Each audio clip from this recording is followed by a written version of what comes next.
Hello viewers, Mithai baby foods and কেয়ারে তোমাদের সবাইকে ওয়েলকাম। আশা করি তোমরা ভালো আছো। আজকে আমি তোমাদের সাথে বেবিদের জন্য কোনো হেলদি ফুডস না, বেবির হেলথ কেয়ার সম্পর্কে কিছু টিপস দেব।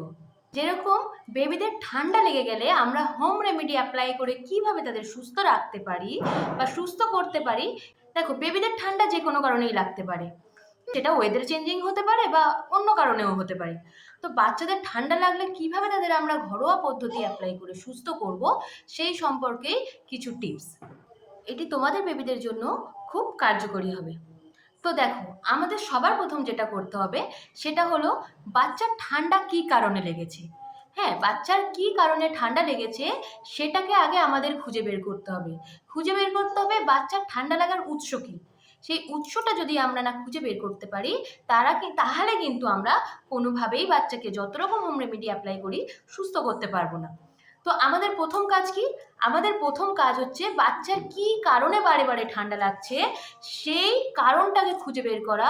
সেই কারণটাকে বেবির থেকে আমরা রিমুভ করতে পারছি, ততক্ষণ কিন্তু আমরা যত রকমই হোম রেমেডি অ্যাপ্লাই করি না কেন বেবিকে কিন্তু সুস্থ করতে পারবো না। আমারও কিন্তু একটা 12 মাসের বেবি আছে, যার এরকম ঠান্ডা লাগলে আমি কিন্তু এরকমই কিছু কিছু হোম রেমেডি অ্যাপ্লাই করি, যেটার থেকে কিন্তু আমি ওকে সুস্থ করতে পারি। আমি সেরকমই কিছু টিপস এখন তোমাদের সাথে শেয়ার করব, যেই ঘরোয়া পদ্ধতিগুলো তোমরা অ্যাপ্লাই করেও কিন্তু তোমাদের বেবিদের সুস্থ করতে পারবে। তো বাচ্চাদের যখন ঠান্ডা লাগে, ঠান্ডা লেগে কিন্তু জ্বর সর্দি কাশি হয়। আমি প্রথমেই বলি, বাচ্চা যদি জ্বর হয় সেক্ষেত্রে কিন্তু আগে আমরা বেবিকে ডক্টরের কাছে নিয়ে যাব। ডক্টর যা রেকমেন্ড করবে আমরা সেটাই ফলো করে চলবো। বাচ্চার কিন্তু শুধু ঠান্ডা লেগে জ্বর হয় তা কিন্তু নয়, বাচ্চার জ্বর কিন্তু ভিন্ন কারণে হতে পারে। তো জ্বর বাদ দিয়ে রইল সর্দি কাশি। এবারে আমি আসি, বাচ্চার ঠান্ডা লেগে যদি সর্দি কাশি হয় সেক্ষেত্রে আমরা কি করব। বাচ্চা যদি ঠান্ডা লেগে সর্দি কাশি হয় সেক্ষেত্রে আমরা কিছু কিছু কিন্তু ঘরোয়া উপায় যেগুলো ব্যবহার করতে পারি।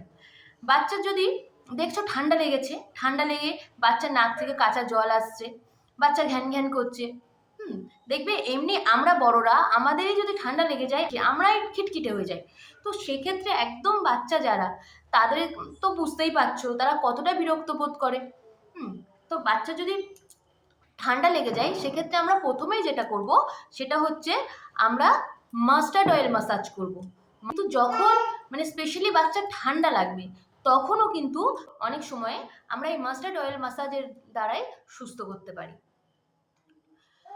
তো আমরা কি করব, যখন দেখবো বাচ্চার ঠান্ডা লেগেছে তখন যখন বাচ্চা স্নান করছে, স্নানের আগে তো তাদেরকে আমরা মাস্টার্ড অয়েল মাসাজ করব। আর এছাড়াও সকালে যখন বেবি ঘুম থেকে উঠছে, ঘুম থেকে উঠলে আমরা মাস্টার্ড অয়েলটাকে একটু গরম করে নেব। কিভাবে গরম করব সেটা তোমরা অনেকেই জানো, যারা যারা জানো না তাদের জন্য আমি বলছি।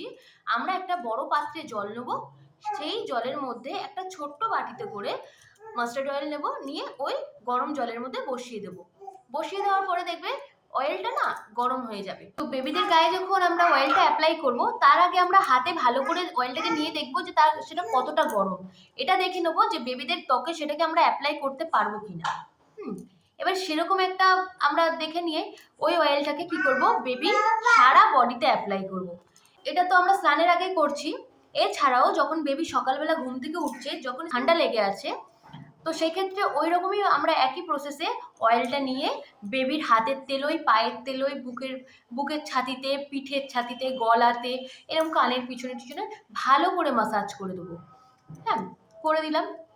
এরপরে যখন বেবি তো স্নান করতে যাচ্ছে তখনও তো এমনিই করছি অয়েল মাসাজ। বুকে, অনেক সময় নাকে অনেক মিউকাস জমে থাকে, এই অয়েল মাসাজের দ্বারা কিন্তু সেটা অনেক সময় তরল হয়ে যায়, হয়ে বাচ্চাদের নাক থেকে বেরোতে থাকে। তো আমরা এই অয়েল ম্যাসাজিংটা সারাদিনে যদি 4বার নাও করতে পারি, অন্তত চেষ্টা করব সারাদিনে 2 থেকে 3বার এইভাবে বেবিকে অয়েল ম্যাসাজ দেওয়া। দ্বিতীয়ত, বেবিদের যখন ঠান্ডা লাগে আমরা ডক্টরের কাছে গেলে কিন্তু ডক্টর এরকম একটা আমাদের ন্যাসোক্লিয়ার ড্রপ দেয়। এটা কিন্তু যখন বেবিদের ঠান্ডা লাগে তখন কিন্তু এইরকম এই ড্রপ বেবিদের জন্য খুবই ভালো।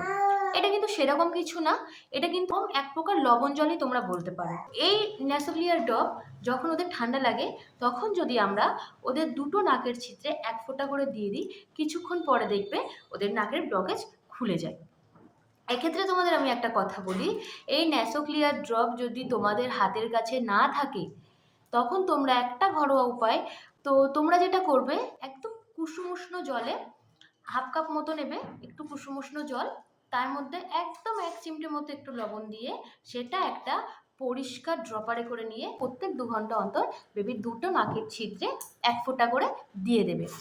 দিয়ে দিলে কিছুক্ষণের মধ্যে বেবির নাক থেকে দেখবে ওই মিউকাসগুলো গলে আস্তে আস্তে বাইরের দিকে বেরিয়ে আসবে, আর তার কিছুক্ষণের মধ্যে কিন্তু দেখবে শ্বাস প্রশ্বাস নিতে পারছে।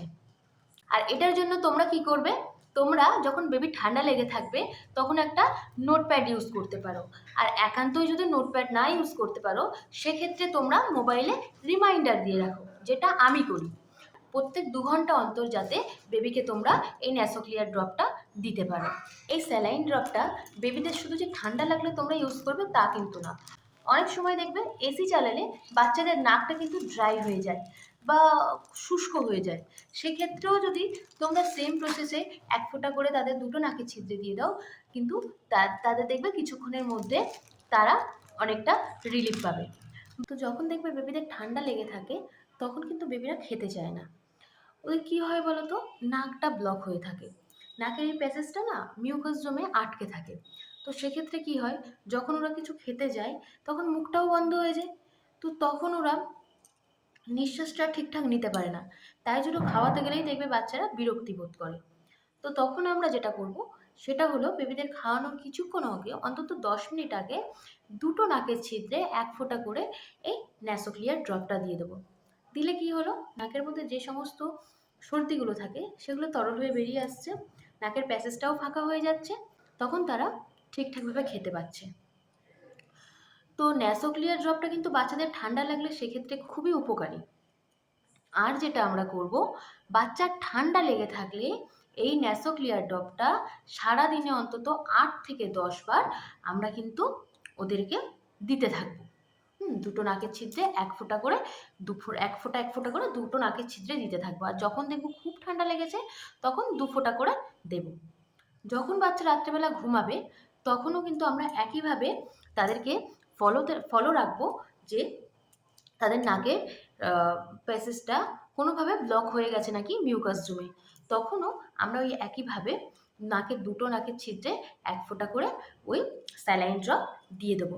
এতে কী হবে, বাচ্চার নাকের যে ব্লকেজ যদি ব্লক হয়ে থাকে মিউকাস জমে, গলে যাবে মিউকাসটা এবং বাচ্চা রিল্যাক্সে রাত্রেবেলা ঘুমাতে পারবে।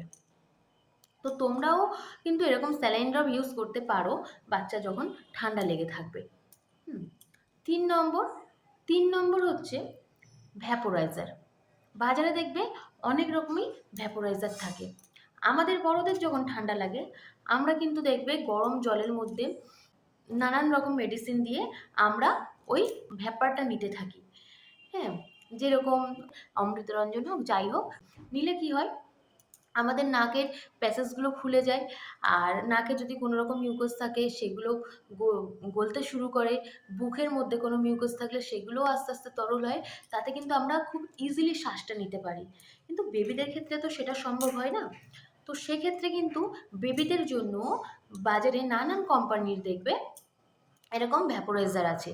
তো তোমরা ভালো করে কিন্তু সেটাকে কেনার আগে ভালো করে ওর গায়ে নানান ধরনের জিনিস লেখা থাকে সেগুলো পড়ে নেবে। পরে নিয়ে যেটা তোমার বেবির জন্য সেফ মনে হবে সেরকমই একটা ভ্যাপোরাইজার নিলে যখন স্টিমটা উঠবে সেটা কিন্তু তোমরা বেবিকে নেওয়াতে পারো। সেটা কি হবে, সেটা নিলেও কিন্তু অনেক সময় বেবির মানে বুকের ভিতরে যে সমস্ত মিউকাসগুলো আছে সেগুলো ভেতর থেকে পুরো তরল হতে শুরু করবে এবং বেবি কিন্তু খুব সহজে শ্বাস প্রশ্বাসটা নিতে পারবে। আর যদি একটু বড় বেবি হয় সেক্ষেত্রে তোমরা যেটা করবে, এই কাজটা করার আগে কিন্তু বড়রা অবশ্যই বেবিদের সাথে থাকবে।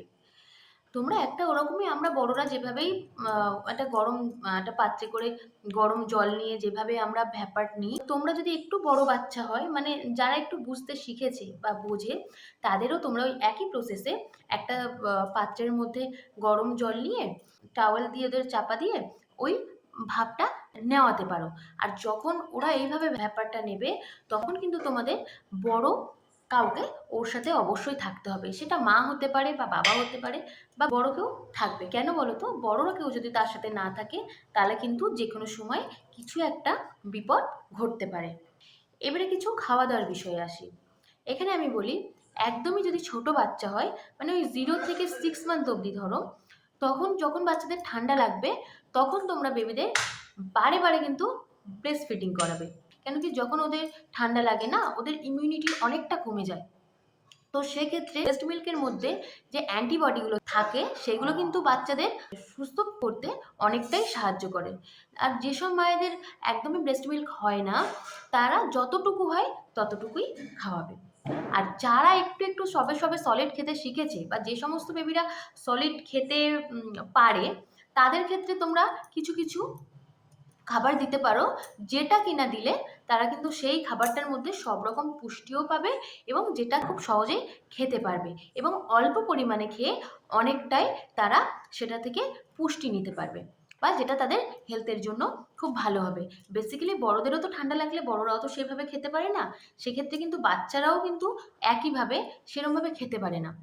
তো বাচ্চাদের ঠান্ডা লাগলে তোমরা কিন্তু ওদের স্যুপ জাতীয় কিছু দিতে পারো। দেখো, সেটা চিকেন স্যুপ হতে পারে বা ভেজিটেবল স্যুপ হতে পারে, যে কোনো ধরনের স্যুপ তাদেরকে তোমরা দিতে পারো। স্যুপের মধ্যে কিন্তু তোমরা অনেক প্রোটিনও পেয়ে যাবে, ভিটামিনও পেয়ে যাবে, ভেজিটেবলসেরও অনেক গুণ পেয়ে যাবে। হ্যাঁ, তো এই খাবারটা কি হয়, তারা অল্প পরিমাণে খেলে তাদের কিন্তু পুষ্টিটা অনেক বেশি পায় এবং তাদের হেলথের জন্যও খুব ভালো। আমার চ্যানেলে এরকম একটা চিকেন স্যুপের রেসিপি শেয়ার করেছি, তোমরা চাইলে সেটাকে দেখে সেরমভাবেই চিকেন স্যুপ বানিয়ে বেবিদের দিতে পারো। এরকম স্যুপ তোমরা বেবিদের টিফিনে দিতে পারবে বা হচ্ছে রাত্রেবেলা ডিনারেও দিতে পারছো। এরপরে আসি, বেবিদের কাশি হলে তোমরা কি করবে। আমি যেটা করি সেটা হলো একটু তুলসী পাতা, একটু বাসক পাতা, এগুলো কিন্তু বেবিদের কাশি হলে খুব ভালো কাজ দেয়। হ্যাঁ, তোমরা যেটা করবে, তুলসী পাতা, বাসক পাতা, তার সাথে একটু আদা নিয়ে সেটাকে ভালো করে ধুয়ে নেবে। ধুয়ে নেওয়ার পরে সেটাকে ভালো করে থেতো করবে। থেতো করে যে রসটা বেরোচ্ছে, সেই রসটা একটুকুনি মধু, বেবি যখন সকালবেলা ঘুম থেকে উঠছে তখন বেবিকে 1 চামচ মতো খাইয়ে দাও। সেটা কিন্তু বেবির যে কাশির জন্য খুব ভালো কাজ করে।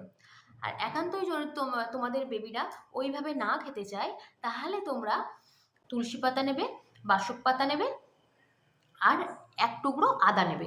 নিয়ে সেটাকে ভালো করে জলের মধ্যে ফোটাবে যতক্ষণ না ওই ফুটন্ত জলের কালারটা গ্রিন হয়ে আসছে, মানে দেখবে একটা পাতার রং হয়ে আসবে। এটা 1 কাপ মতো জল দেবে, জলটা পুরো ফুটে ফুটে ফুটে ফুটে হাফ কাপেরও কম হয়ে আসবে। তখন সেই জলটার মধ্যে একটু মধু মিশিয়ে ঈষৎ উষ্ণ তাদেরকে খাইয়ে দেবে। দেখবে এই ঘরোয়া টোটকাটা কিন্তু বাচ্চাদের কাশির জন্য খুব ভালো কাজ দেয়। তোমরা এটা করেও দেখতে পারো। এবার আমি তোমাদের বলি, যখন দেখবে তোমার বেবি সলিড খাওয়া শুরু করেছে, তখন না তোমার বেবিকে যখন ঠান্ডা লেগে থাকবে তখন কলাটা দেবে না। বেবি যদি ঠান্ডা লেগে থাকে কলাটা দিলে সেক্ষেত্রে বেবির ঠান্ডা লাগাটা না বেড়ে যায়। যতদিন তোমার বেবির দেখবে ঠান্ডাটা লেগে আছে ততদিন তুমি কলাটা একটু অ্যাভয়েড করবে।